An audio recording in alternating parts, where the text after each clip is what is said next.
आप देख रहे हैं स्पेशल रिपोर्ट और आपके साथ में विजेंद्र सोलंकी। 11 राज्यों की 93 लोकसभा सीटों पर मतदान सुबह 7 बजे से शुरू होगा, लेकिन इस बार के तीसरे चरण में कई दिग्गजों की प्रतिष्ठा दांव पर है। गृह मंत्री से लेकर कई मंत्री मैदान में हैं, तो कई पूर्व मुख्यमंत्री की किस्मत भी इस चरण पर टिकी हुई। वहीं कई परिवारों की प्रतिष्ठा तीसरे चरण में फंसी है और कई जगह एक ही परिवार के लोग इस चरण में आमने सामने नजर आए। हम आपको तीसरे चरण से जुड़ी हर वो जानकारी देंगे जो आपके लिए जाननी बेहद जरूरी है। और किस राज्य की कितनी सीटों पर चुनाव है, हम आपको ये भी बताएंगे, क्योंकि यह है लोकसभा चुनाव 2024 का तीसरा चरण।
दस सीटों पर चुनाव लड़ रही है और तृणमूल कांग्रेस 6 सीटों पर चुनाव लड़ रही है।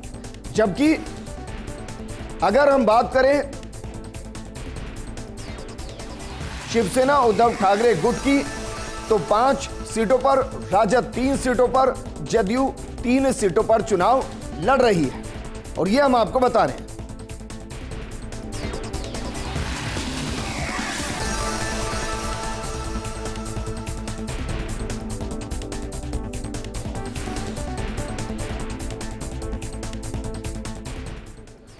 चलिए अब आपको बताते हैं कि जिन 93 सीटों पर लोकसभा का चुनाव तीसरे चरण में होना है, उनमें 7 केंद्रीय मंत्री ऐसे हैं जिनकी प्रतिष्ठा दांव पर लगी है।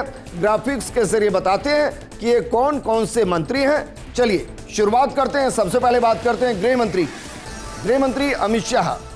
और अमित शाह, दरअसल अमित शाह गृह मंत्री और वो इस तीसरे चरण में चुनावी मैदान में है। सिर्फ अमित शाह नहीं, इसके अलावा देखिए और कौन कौन मैदान में है। इसके अलावा मैदान में है मनसुख मांडविया, स्वास्थ्य मंत्री हैं, वो भी चुनावी मैदान में है। अगला जरा नाम बताइए, अगले कौन मैदान में है। अगले जो मैदान में है वो चेहरे बेहद खास है, क्योंकि वो कभी कांग्रेस के खास चेहरे होते थे, अब बीजेपी के खास चेहरे हैं। नाम है ज्योतिरादित्य सिंधिया, नागरिक उड्डयन मंत्री हैं, वो चुनावी मैदान में है। इसके अलावा सूक्ष्म लघु और मध्यम उद्यम मंत्री, वो भी इस बार तीसरे चरण में किस्मत उनकी दांव पर लगी है। नाम है नारायण राणे, वो खुद चुनाव लड़ रहे हैं। इसके अलावा अगर हम बात करें उनके पुत्र इससे पहले चुनाव लड़ रहे थे, लेकिन इस बार प्रतिष्ठा को उन्होंने खुद अपनी दांव पर लगाया है। एसपी सिंह बघेल स्वास्थ्य राज्य मंत्री तीसरे चरण में चुनावी मैदान में हैं। उनकी किस्मत भी कल तय होगी। इसके अलावा श्रीपद यसो नायक ये भी चुनावी मैदान में हैं। पर्यटन राज्य मंत्री हैं, वो भी तीसरे चरण में चुनाव लड़ रहे हैं। अगली सीट या कहें कि अगला वो नाम जो केंद्रीय मंत्री और प्रहलाद जोशी संसदीय कार्य मंत्री, इस चेहरे को आप अमूमन हमेशा प्रधानमंत्री मोदी और अमित शाह के नजदीक पाते हैं और ये भी चुनावी मैदान के अंदर है। लेकिन सवाल ये है कि जो 93 कैंडिडेट चुनावी मैदान में हैं तीसरे चरण में, उनमें से कितने ऐसे हैं जिन पर क्रिमिनल चार्जेस हैं, यानी कि जिनका आपराधिक रिकॉर्ड है। ये भी आपको बता रहे हैं, जरा देखिए। कांग्रेस की तरफ से 14 ऐसी कैंडिडेट को मैदान में उतारा गया है जिनका क्रिमिनल रिकॉर्ड है, जबकि बीजेपी की तरफ से भी 14 ऐसे कैंडिडेट को मैदान में उतारा गया है जिनका क्रिमिनल रिकॉर्ड है। समाजवादी पार्टी की तरफ से 3 कैंडिडेट ऐसे मैदान में हैं, राजद के 2 कैंडिडेट ऐसे मैदान में हैं, एनसीपी शरद गुट के 2 कैंडिडेट, जबकि तृणमूल कांग्रेस का 1 कैंडिडेट चुनावी मैदान में है जिसका क्रिमिनल रिकॉर्ड है। जबकि जदयू की तरफ से भी 1 ऐसे कैंडिडेट को मैदान में उतारा गया है जिसका क्रिमिनल रिकॉर्ड है। लेकिन क्रिमिनल रिकॉर्ड से इतर हमने आपको बताया था कि वो कौन कौन से मंत्री हैं, केंद्रीय मंत्री, जिनकी प्रतिष्ठा दांव पर है। आगे बढ़ते हैं और अब बात करते हैं उन 4 पूर्व मुख्यमंत्रियों की जिनकी प्रतिष्ठा दांव पर लगी है। और ये कौन कौन से मंत्री हैं ये भी हम आपको बता रहे हैं, जरा देखिए, क्योंकि ये वो मुख्यमंत्री हैं जो अपने अपने राज्यों की पहचान हुआ करते थे, लेकिन फिलहाल अब वो चुनावी मैदान में है। और चुनावी मैदान में सबसे पहला नाम मध्य प्रदेश में मामा का है, शिवराज सिंह चौहान। वो चुनावी मैदान में है और चुनावी मैदान में ताल ठोक रहे हैं। लोकसभा का चुनाव लड़ रहे हैं और माना भी जा रहा है कि अगर वो चुनाव जीत गए तो और बीजेपी की सरकार बन गई तो एक महत्वपूर्ण महकमा उनको मिलेगा। दूसरे दिग्विजय सिंह हैं, वो भी मध्य प्रदेश से आते हैं, मुख्यमंत्री रह चुके हैं और वो भी चुनावी मैदान में है। इसके अलावा अगर बात की जाए अगले चेहरे की, तो अगला चेहरा है बसवराज बोम्मई। कर्नाटक से आते हैं, पूर्व मुख्यमंत्री हैं, चुनावी मैदान में है।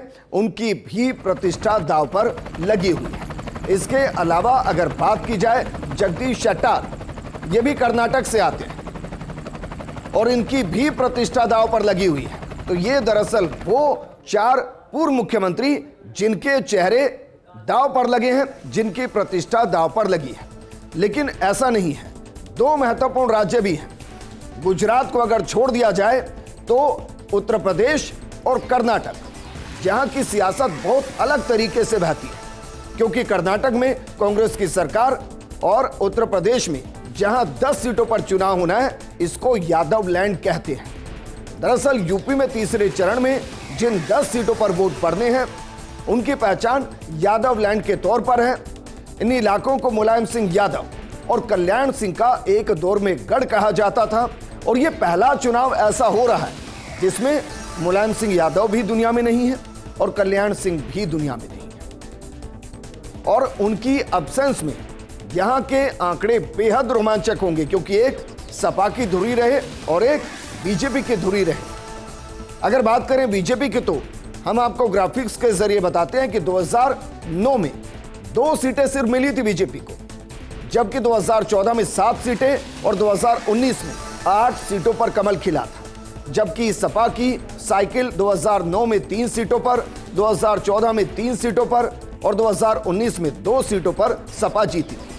सपा परिवार से 5 सदस्य चुनावी मैदान में हैं, जिनमें से 3 के भाग्य का फैसला इसी चरण में हो जाएगा। और इसलिए जो तीसरा चरण है वो यादव वोट बैंक के लिहाज से और सीधा कहा जाए तो सपा में जो मुलायम परिवार है उसके लिए बेहद महत्वपूर्ण है। वहीं बात करते हैं कर्नाटक की।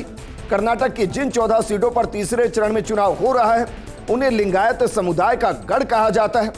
लिंगायत के बड़े नेता को दरकिनार करने का खामियाजा बीजेपी विधानसभा चुनाव में भुगत चुकी है और उसके बाद बीजेपी ने सबक लिया और उस नेता को केंद्र में बड़ी जिम्मेदारी दी पार्टी के अंदर। अब सर आंकड़े देखिए, बीजेपी ने 2009 में 12 सीटें जीती, 2014 में 11, जबकि 2019 में 14 की 14 सीटें जीती थी। यानी लिंगायत के गढ़वाली सभी 14 सीटों पर बीजेपी का कमल 2019 में खिला था, जबकि कांग्रेस 2009 में 2 सीटों पर जीती थी, 2014 में 3 सीटों पर और 2019 में एक भी सीट नहीं जीती। बीजेपी इस बार कर्नाटक की सभी 28 सीटों को जीतना चाहती है।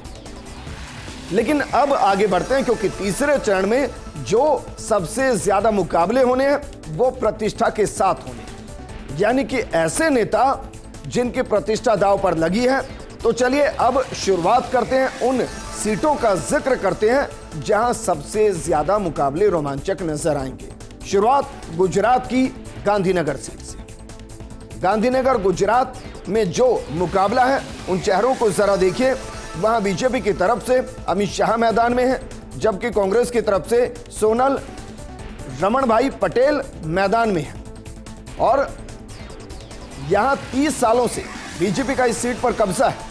बीजेपी के कई दिग्गज नेता 1989 से यहां से जीत रहे हैं, लगातार जीत रहे हैं। 2019 को लोकसभा चुनाव में पहली बार अमित शाह ने यहां से चुनाव लड़ा और करीब 5.5 लाख वोटों से वो चुनाव जीते थे, जीत हासिल की थी। इस आंकड़े को वो मेंटेन करना चाहेंगे। वहीं अगर बात करें कांग्रेस की, तो कांग्रेस ने इस सीट से पार्टी की सचिव सोनल रमण भाई पटेल को मैदान में उतारा है और वो मुंबई और पश्चिमी महाराष्ट्र में पार्टी की सह प्रभारी रही हैं। साथ ही गुजरात महिला कांग्रेस की अध्यक्ष भी रह चुकी हैं।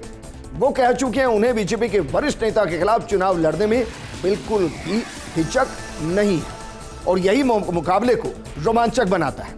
अगली सीट का रुख करते हैं, क्योंकि अगली सीट है गुजरात की पोरबंदर।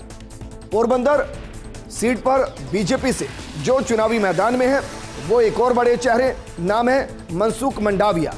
जबकि कांग्रेस की तरफ से जरा देखिए, ललित वसोया को मैदान में उतारा गया है। महात्मा गांधी की जन्मस्थली है और बीजेपी ने केंद्रीय स्वास्थ्य मंत्री मनसुख मंडाविया को चुनावी मैदान में उतारा है।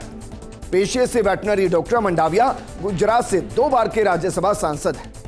इस सीट पर पाटीदार समुदाय का खासा प्रभाव है और यही कारण है कि कांग्रेस ने पूर्व विधायक और पाटीदार नेता ललित वसोया को अपना उम्मीदवार बनाया है।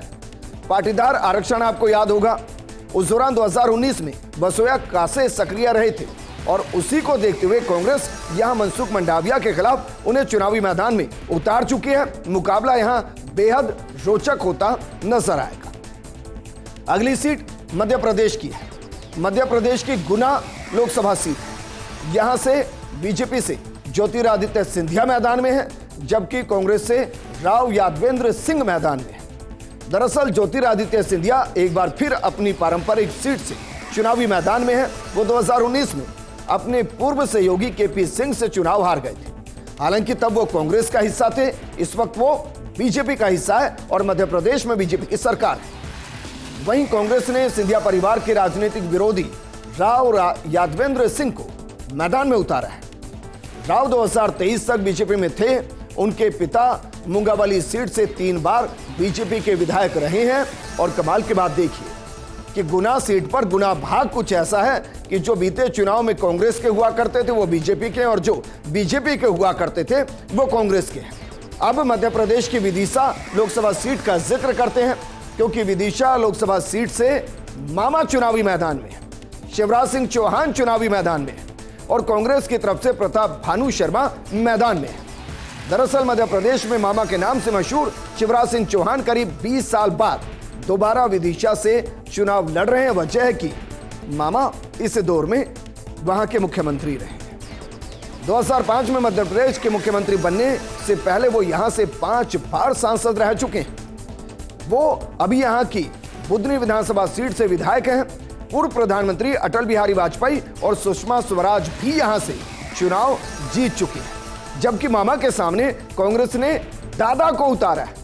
दरअसल कांग्रेस प्रत्याशी प्रताप भानु सिंह स्थानीय नेता हैं और दादा के उपनाम से वो जाने जाते हैं। भानु 1980 और 1984 में 2 बार यहां से सांसद रह चुके हैं और दोनों चेहरे बेहद खास और दोनों के बीच में मुकाबला बेहद रोमांचक रहने वाला है। अब बात करते हैं मध्य प्रदेश की राजगढ़ सीट। यहां बीजेपी ने रोडमल नागर को मैदान में उतारा है, जबकि कांग्रेस से यहां दिग्गी राजा यानी कि दिग्विजय सिंह मैदान में है। दिग्विजय सिंह करीब 32 साल बाद दोबारा राजगढ़ सीट पर वापसी कर रहे हैं। 1991 में दिग्विजय सिंह यहां से सांसद बने थे, लेकिन 1993 में मुख्यमंत्री बनने के बाद इस्तीफा दे दिया था। तब से 2004 तक उनके भाई लक्ष्मण सिंह इस सीट पर कांग्रेस और बीजेपी दोनों पार्टियों से सांसद रहे। बीजेपी ने 2 बार से सांसद रोडमल नागर को तीसरी बार भी मैदान में उतारा है। पिछले 2 चुनाव में आसानी से जीत हासिल करने वाले नागर के लिए इस बार चुनौती कड़ी रहने वाली है, क्योंकि उनके सामने दिग्गी राजा है दिग्विजय सिंह। अब बात करते हैं महाराष्ट्र की बारामती लोकसभा सीट की। हम आपको वो हॉट सीट बता रहे हैं जहां कल मतदान होना है और वहां की सियासत कैसे बहती। बारामती से देखिए, वहां एनसीपी शरद पवार गुट से सुप्रिया सुले मैदान में है और कमाल की बात यह है कि एनसीपी से सुनेत्रा पवार मैदान में है। परिवार के बीच में ही यह जंग है। बारामती सीट पर मुकाबला काफी दिलचस्प है। पिछले साल एनसीपी ने 2 फाड़ होने के बाद यहां इमोशनल मुद्दों पर चुनाव लड़े जा रहे हैं। चुनाव में शरद पवार की बेटी और बहू के आमने सामने होने और परिवार टूटने का मुद्दा यहां बड़ा है। 1960 में भी ऐसा ही मुकाबला देखने को मिला था, जब शरद पवार अपने बड़े भाई वसंत राव के खिलाफ चुनावी मैदान में उतर गए थे। तब उनके भाई चुनाव हार गए थे। ये सीट एनसीपी का गढ़ मानी जाती है, लेकिन सवाल यह है कि इस वक्त एनसीपी कौन सी? वहां की जनता की नजर में शरद पवार गुट वाली या फिर अजीत पवार वाली? ये अपने आप में एक बड़ा सवाल है। और अब रुक करते हैं महाराष्ट्र की सातारा सीट का, जहां बीजेपी ने उदयन राजे भोसले को मैदान में उतारा है, जबकि एनसीपी शरद पवार गुट से शशिकांत शिंदे मैदान में है। बीजेपी इस सीट पर पहली बार कमल खिलने की आस लगाकर बैठी है। बीजेपी ने आज तक कभी भी इस सीट पर कमल नहीं खिलाया, लेकिन पार्टी को छत्रपति शिवाजी महाराज के वंशज छत्रपति उदयन राजे भोसले से इसे पूरी उम्मीद है। भोसले 2004 से 2014 तक 3 बार यहां से सांसद रह चुके हैं। 2019 का चुनाव भी उन्होंने जीता था, लेकिन बीजेपी ज्वाइन करने के बाद उन्हें इस सीट से इस्तीफा देना पड़ा था। वहीं दूसरी तरफ एनसीपी शरद पवार गुट है, जिसने ट्रेड यूनियन के नेता रहे और 4 बार के विधायक रहे शशिकांत शिंदे को मैदान में उतारा है। आगे बढ़ते हैं और बात करते हैं रत्नागिरी सिंधुदुर्ग सीट की, जो महाराष्ट्र के अंदर आती है। यहां से बीजेपी ने नारायण राणे को मैदान में उतारा, जबकि शिवसेना उद्धव गुट ने विनायक राउत को मैदान में उतारा है। नारायण राणे केंद्रीय सूक्ष्म लघु और मध्यम उद्यम मंत्री हैं और वो बीजेपी के उम्मीदवार हैं। राज्यसभा सांसद राणे महाराष्ट्र के मुख्यमंत्री भी रह चुके हैं। शिवसेना से राजनीति शुरू करके राणे मुख्यमंत्री पद तक पहुंचे, लेकिन 2005 में उद्धव ठाकरे से विवाद के बाद कांग्रेस में शामिल हो गए। फिर 2017 में कांग्रेस छोड़कर अपनी पार्टी बनाई और 2019 में बीजेपी में पार्टी का विलय कर दिया। वहीं लंबे राजनीतिक अनुभव वाले राणे के खिलाफ इंडी गठबंधन की तरफ से शिवसेना उद्धव गुट के विनायक राउत मैदान में है। वो पिछले 2 लोकसभा चुनाव जीत चुके हैं। और बात करते हैं उत्तर प्रदेश की आगरा लोकसभा सीट की, क्योंकि यहां से एसपी सिंह बघेल चुनावी मैदान में है। और मुकाबला किससे है? मुकाबला है सुरेश चंद्र करदम से। दरअसल बीजेपी ने आगरा लोकसभा सीट से केंद्रीय मंत्री एसपी सिंह बघेल को चुनावी मैदान में उतारा। बघेल ने अपने करियर की शुरुआत बतौर पुलिस सब इंस्पेक्टर, इसके बाद वो आगरा कॉलेज में मिलिट्री साइंस के एसोसिएट प्रोफेसर भी रहे। अपने राजनीतिक करियर की शुरुआत उन्होंने समाजवादी पार्टी से की और बसपा से होते हुए 2014 में बीजेपी का हिस्सा बने। वो 4 बार के सांसद और योगी सरकार में कैबिनेट मंत्री भी रह चुके हैं। जबकि समाजवादी पार्टी ने सीट के 30% दलित वोटर्स को साधने के लिए सुरेश चंद्र करदम को उतारा है। वो उसी समुदाय से आते हैं जिससे बसपा सुप्रीमो मायावती आती है। यहां हैरानी की बात यह है कि बड़ी संख्या में दलित वोटर्स होने के बाद भी बसपा का कोई भी उम्मीदवार आज तक यहां से जीत नहीं सका है। लेकिन एक सीट जो पूरे देश की राजनीति को प्रभावित करती है, वो सीट है उत्तर प्रदेश की मैनपुरी सीट। यह सीट यादव परिवार, जिसमें मुलायम परिवार कहते हैं, उसके साथ चलती है। बीजेपी ने जयवीर सिंह को मैदान में उतारा है, जबकि सपा से डिंपल यादव चुनावी मैदान में। मुलायम सिंह यादव की विरासत लिए उनकी बहू डिंपल यादव मैनपुरी से चुनाव लड़ रही हैं। 2019 के चुनाव में मुलायम सिंह यहां से सांसद रह चुके हैं। 2022 में उनकी मृत्यु के बाद हुए उपचुनाव में डिंपल सांसद चुनी गई। इससे पहले वो उत्तर प्रदेश की कन्नौज सीट से 2 बार सांसद रह चुकी, लेकिन 2019 लोकसभा चुनाव में बीजेपी के सुब्रत पाठक से हार गई, जबकि बीजेपी ने डिंपल के सामने योगी सरकार में पर्यटन एवं सांस्कृतिक मंत्री जयवीर सिंह को उतारा है। जयवीर मैनपुरी सदर से विधायक हैं। वो कुल 3 बार के विधायक और 2 बार एमएलसी रह चुके हैं। साथ ही 1999 से 2008 तक 3 बार जिला सहकारी बैंक फिरोजाबाद के अध्यक्ष भी रह चुके हैं। कुछ और चेहरे ऐसे हैं जिनकी प्रतिष्ठा दांव पर लगी है, वो भी आपको बताते हैं। बात करते हैं उत्तर गोवा की। उत्तर गोवा से बीजेपी के श्रीपद येसो नाइक चुनावी मैदान में है, जबकि कांग्रेस से रमाकांत खलब चुनावी मैदान में है। केंद्रीय पर्यटन राज्य मंत्री श्रीपद येसो नाइक उत्तर गोवा सीट से बीजेपी के उम्मीदवार हैं। वो लगातार 5 बार ये सीट जीत चुके हैं। वहीं कांग्रेस ने राज्य के उप मुख्यमंत्री रहे रमाकांत खलब को उम्मीदवार बनाया है और दोनों की प्रतिष्ठा दांव पर लगी है। बात करते हैं कर्नाटक की बेलगांव सीट की, क्योंकि यहां से पूर्व मुख्यमंत्री मैदान में है। यहां बीजेपी ने जगदीश शेट्टार को मैदान में उतारा है, जबकि कांग्रेस मृणाल हेबलकर को मैदान में उतारती नजर आई।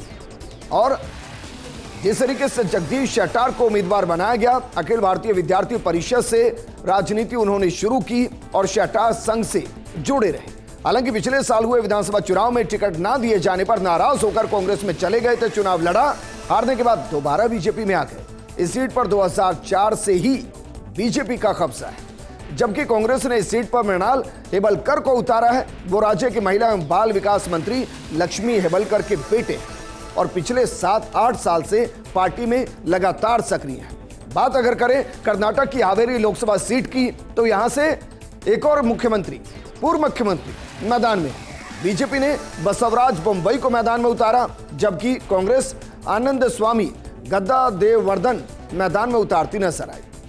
और बसवराज बोम्मई को मैदान में उतारने के साथ आपको बता दें कि जनता दल की राजनीति से उनकी शुरुआत हुई। बसवराज 2008 में बीजेपी में शामिल हुए और इसी साल शिवगांव सीट से विधायक चुने गए और येदियुरप्पा सरकार में मंत्री रहे।